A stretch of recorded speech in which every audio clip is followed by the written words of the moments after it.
Welcome students. In this video we will discuss group 18 elements of the periodic table, and we are going to discuss about the journal characters, chemical properties and most important questions from group 18. ये वाले जो questions हम करेंगे video में, ये competitive exams के लिए और जो आपके बोर्ड एग्ज़ाम्स हैं उसके लिए ये पूरा टॉपिक कवर करेंगे, राइट। सो सबसे पहले हम ये देखेंगे कि जो नोबल गैसेस हैं उनको नोबल गैस फैमिली के जो एलिमेंट्स हैं, these are helium, neon, argon, krypton, xenon and radon. Here I have written the electronic configuration of all these elements, and we see except helium, all of the noble gases elements have configuration, valence configuration of ns2 np6, and in helium it is only 1s2. There is no p orbital in case of helium. So first of all, let's discuss what are very important character of noble gases. Since the electronic configuration of noble gases is ns2 np6, they have fully filled electronic configuration. So they जो noble gases हैं, क्योंकि fully filled electronic configuration है, वो electron gain भी नहीं करेंगी और electron loose भी नहीं करेंगी, क्योंकि हमेशा कोई भी एलिमेंट और कोई भी एटम है वो इलेक्ट्रॉन गेन और लूज़ तभी करता है आफ्टर गेनिंग और लूजिंग दैट इलेक्ट्रॉन, ताकि वो अपनी नोबल गैस कन्फिग्रेशन एक्वायर कर सके और फुली फिल्ड कन्फिग्रेशन अचीव कर सके. But noble gases already have fully filled configuration. It means they have no tendency to gain an electron और lose an electron. It means जो noble gases हैं they will not undergo any chemical combination. Means ये किसी chemical combination में नहीं जाएंगी. सो इसलिए कई बार कुछ बुक्स में लिखा होता है कि noble gases are called inert gases, but inert gas कहने से बेटर है we call them as noble gases. क्यों? Inert means they do not react with any element, but we have many compounds of noble gases. Only xenon is known to form compound. For example, xenon F4, xenon F2, xenon O3. means ऐसे कई सारे compounds हैं xenon के जो exist करते हैं. xenon जो है वो ऑक्साइड और एज फ्लोराइड एग्जिस्ट कर रहा है. It means it is better to call noble gases group 18 elements as noble gases rather than to call them as inert gas. So these are the basic features of noble gases. अब क्योंकि ये electron lose नहीं कर रही हैं, gain भी नहीं कर रही हैं, so they will exist in atomic form. ये एटॉमिक ही होंगी. इट मीन्स जैसे He2 ये एग्जिस्ट नहीं करेगा, नियॉन 2 ये एग्जिस्ट नहीं करेगा, हाइड्रोजन N2 जैसे ये मॉलिक्यूल एग्जिस्ट करते हैं. Noble gases will not form diatomic molecules. They will always exist as monoatomic gases, right. So next, जैसे हमने अभी देखा कि फुली फिल्ड कन्फिग्रेशन है, इलेक्ट्रॉन लूज भी नहीं कर रही हैं, गेन भी नहीं कर रही हैं. इट मीन्स दे हैव, अगर उनका हमने इलेक्ट्रॉन एक लूज करना है, इजेक्ट करवाना है, so we have to supply a very large amount of energy. Means उनकी आयनाइजेशन एनर्जी क्या होगी, बहुत ज़्यादा. अब वो इलेक्ट्रॉन गेन भी नहीं कर रही हैं because of fully filled electronic configuration. So they have almost zero electron affinity.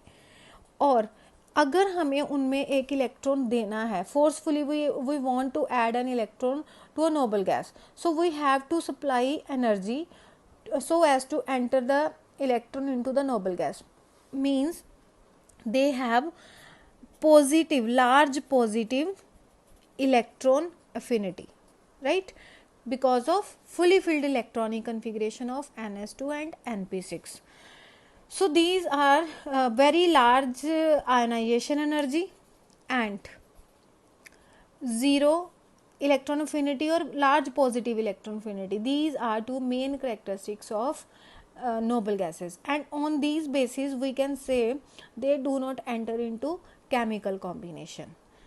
But out of all the elements, xenon जो है वो काफ़ी सारे ऑक्साइड्स एंड फ्लोराइड्स बनाता है, जिसमें से कुछ एग्जांपल्स मैंने यहाँ लिखी है।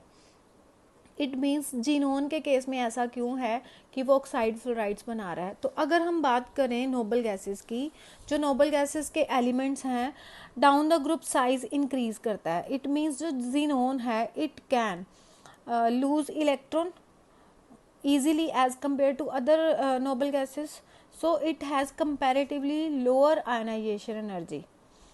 Secondly, in case of xenon the valence shell is 5, quantum number valence shell का 5 है। It means it has empty 5d orbital, इसके पास 5d खाली पड़ा है। इसका इसी 5d ऑर्बिटल में ये अपने अंदर वाले इलेक्ट्रॉन्स को एक्साइट करा के अपने कोऑर्डिनेशन नंबर को बढ़ा सकता है, राइट। सेकेंडली, जो जीनोन है, बिकॉज इसकी आयनाइजेशन एनर्जी कम है, इट कैन लूज इलेक्ट्रॉन, इसका साइज बड़ा है और इसके पास खाली d ऑर्बिटल है, so it can enter into chemical combination with other elements. So जो दूसरा एलिमेंट हमने इसके साथ अटैच बॉन्ड बनाना है, इसके साथ जिस एलिमेंट ने या जिस भी एलिमेंट को हमने इसके साथ रिएक्ट करवाना है, तो वो एलिमेंट कुछ ऐसा होना चाहिए जो बहुत ज़्यादा इलेक्ट्रोनेगेटिव हो, बिकॉज ये अपना इलेक्ट्रॉन अगर लूज कर भी रहा है तो इसकी स्ट्रॉन्ग टेंडेंसी नहीं है इलेक्ट्रॉन लूज करने की। इट मीन जो सेकेंड एलिमेंट हमने लेना है, बिकॉज जीनोन के केस में आयोनाइजेशन एनर्जी लो है, बट इतनी भी लो नहीं है कि हम इसको किसी भी एलिमेंट के साथ रिएक्ट कर दें, right. So it the point is, जब भी हमने जीनोन को किसी और एलिमेंट के साथ रिएक्ट कराना है, that element should have very high electron negativity and should have very small size, and these two conditions are satisfied by oxygen atom or F atom. That is why xenon जो है that react only with oxygen and fluorine. It means जो noble gases हैं, they form out of all the noble gases, xenon is known to form compound, or xenon is known to go into chemical combination, but that too only with oxygen or fluorine. Means xenon can form compounds such as oxides and fluorides. Now let us discuss the general characteristics of noble gases, and the first character is the noble gases are monoatomic. They exist in monoatomic form. So I have written here the questions, and for these question, this जो first point है, this is the answer of this question, right. So helium 2 does not exist, or the question can also come as why noble gases exist in monoatomic form.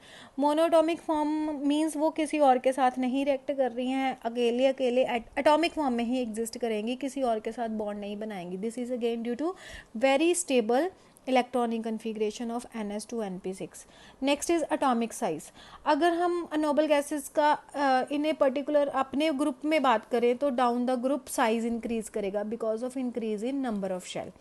But अगर हम noble gases का comparison करें with group 17 element, अगर group 18 element के sizes का हम compare करते हैं ग्रुप 17 एलिमेंट्स के साथ, तो ग्रुप 17 एलिमेंट्स के कंपैरिजन में इनके जो साइजेस हैं वो थोड़े से बड़े होते हैं। दिस इज़ अनएक्सपेक्टेड, बिकॉज अगर ग्रुप 18 एलिमेंट में नियॉन ले लिया और एक हमने फ्लोरीन लिया, यहाँ पे फ्लोरीन हैज़ न्यूक्लियर चार्ज 9, इसका 10 है, तो ग्रेटर न्यूक्लियर चार्ज होने के कारण neon should have smaller size, but neon has larger size. The reason is the fully filled electronic configuration. Due to this fully filled electronic configuration there are inter-electronic repulsion. यहाँ पे inter-electronic repulsions होंगी।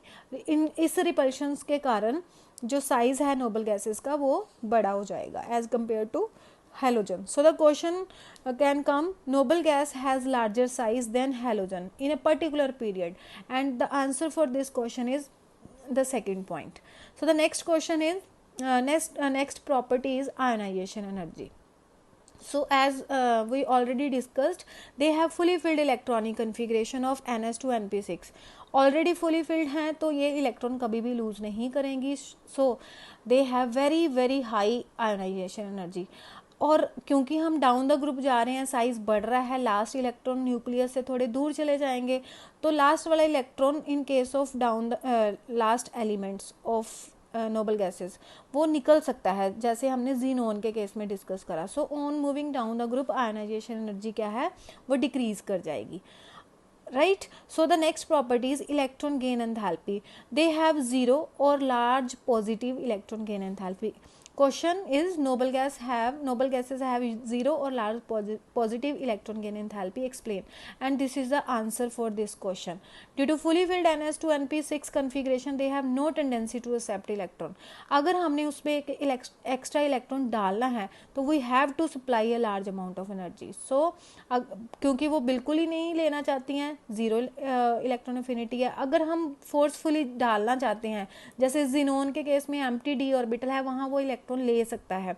तो अगर हमने xenon के empty D में electron डालना है तो we should provide very large amount of energy, so they have positive electron gain enthalpy. Otherwise we know electron affinity or electron gain enthalpy are the exothermic reaction, and these are the energy released during a reaction. So the next property is the melting and boiling point. The question can come as, noble gases have very low melting and boiling point. The reason is, melting and boiling point अगर हमने discuss करना होता है तो हमेशा हमने देखना होता है कि किसी भी गिवन सब्सटेंस में जिसका हम मेल्टिंग और बॉइलिंग पॉइंट डिस्कस कर रहे हैं, उनमें नेचर ऑफ फोर्सेस कैसी हैं. अगर these molecule are held together, ये एक मॉलिक्यूल है, ऐसे ही हमारे पास एक दूसरा मॉलिक्यूल है, ए मॉलिक्यूल. अगर इन दो मॉलिक्यूल के बीच में स्ट्रॉन्ग फोर्स ऑफ अट्रैक्शन है तो they should have very high melting and boiling point. अगर ये वीक फोर्स ऑफ अट्रैक्शन के साथ जुड़े हैं मॉलिक्यूल तो थोड़ा सा हम इनको हीट करेंगे, दे गेट इवेपोरेटेड. सो अभी हमने देखा कि जो नोबल गैसेस हैं they exist as monoatomic form, and इनके बीच में जो नोबल गैसेस के मॉलिक्यूल्स हैं, जैसे फॉर एग्जांपल आर्गन और आर्गन एटम दूसरा जो है, इनके बीच में जो फोर्स होती है that is van der Waals forces, and we know these forces are the weakest forces. बहुत वीक फोर्सेस के साथ जुड़े हैं एक दूसरे के साथ, इसलिए इनके मेल्टिंग एंड बॉइलिंग पॉइंट बहुत कम होते हैं. और we know the van der Waals forces का जो मैग्नीट्यूड है that increase with increase in size of noble gas. So on moving down the group melting and boiling point will increase. अगर हम water के साथ इनका कंपेयर करें, वाटर में जो है वाटर मॉलिक्यूल, मैंने यहाँ पे एक ही हाइड्रोजन बॉन्ड शो करा है वाटर का, otherwise it can form more than one hydrogen bond at a time. So in water molecule there exist hydrogen bond. Due to hydrogen bond strong force of attraction, very large boiling point. So in case of argon, low boiling point. Next question is, next property is ease of liquefaction. Liquefaction means हमने जो noble gas है उसको gaseous form से liquid form में लेके जाना है.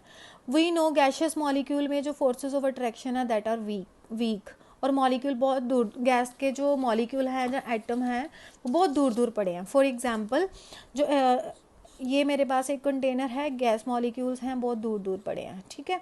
अब ऐसे ही एक लिक्विड है, लिक्विड के कंसिडर लिक्विड में भी 1 2 3 4 5 6 मॉलिक्यूल्स हैं.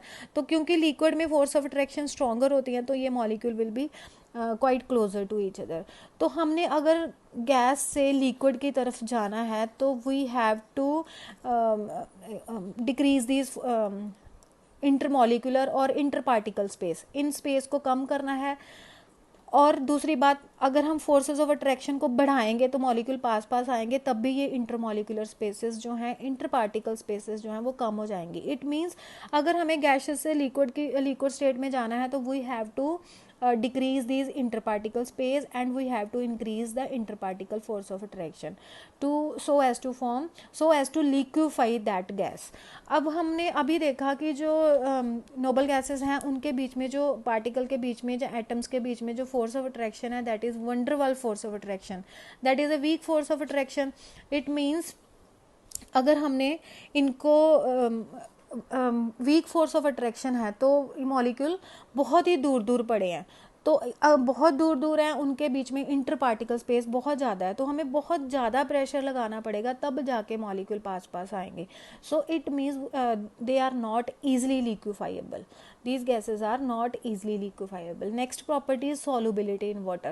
Solubility जब हम पढ़ते हैं तो we always apply the concept of like dissolves like principle. Like dissolves like means एक जैसी नेचर की चीज़ें एक दूसरे में घुलती हैं. A polar substance will dissolve in a polar substance, non polar substance will dissolve in non polar substance. So we already discuss जो नोबल गैसेस हैं that are non polar. Symmetrical electron cloud है noble gas का, but when they come in the vicinity of polar molecule, कोई भी एक polar molecule जैसे ही इनकी vicinity मतलब इनके स्फीयर में आता है, जब नोबल गैस के पास आता है, तो इट कॉज जो पोलर मॉलिक्यूल है वो नोबल गैस के सिमेट्रिकल इलेक्ट्रॉन क्लाउड को डिस्टॉर्ट कर देता है. For example, this is water, polar water molecule, this is non polar noble gas atom which has symmetrical electron cloud, symmetrical distribution of negative and positive charge. So जैसे ही water इसके पास आया, it cause the polarisation और it cause the हम इसको क्या कह सकते हैं, डिस्टॉर्शन. ये क्या करता है पोलर मॉलिक्यूल, इसने सिमेट्रिकल इलेक्ट्रॉन क्लाउड को ख़राब कर दिया. इसका जो नेगेटिव है पोलर मॉलिक्यूल का नेगेटिव, इस डिस्टॉर्ट करके इस मॉलिक्यूल में चार्ज इंड्यूस कर देता है, positive and negative. So this is the dipole. ये जो नॉन पोलर मॉलिक्यूल था ये भी पोलर बन गया, बट ये खुद पोलर नहीं था, इसको किसी ने बनाया है, तो it will be called induced dipole. Because the dipole in this molecule, dipole means appearance of two poles, positive and negative. So ये डाइपोल क्यों बना है, because of water molecule, so it will be called induced dipole.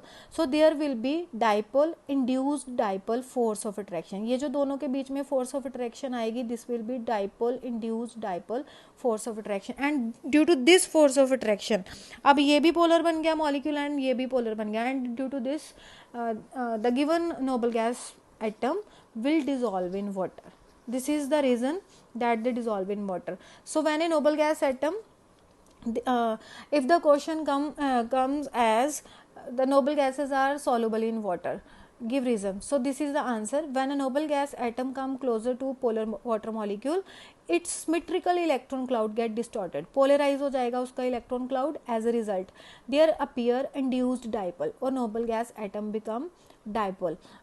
So there will be dipole induced dipole interaction between the water molecule and noble gas atom, hence noble gas will dissolve in water.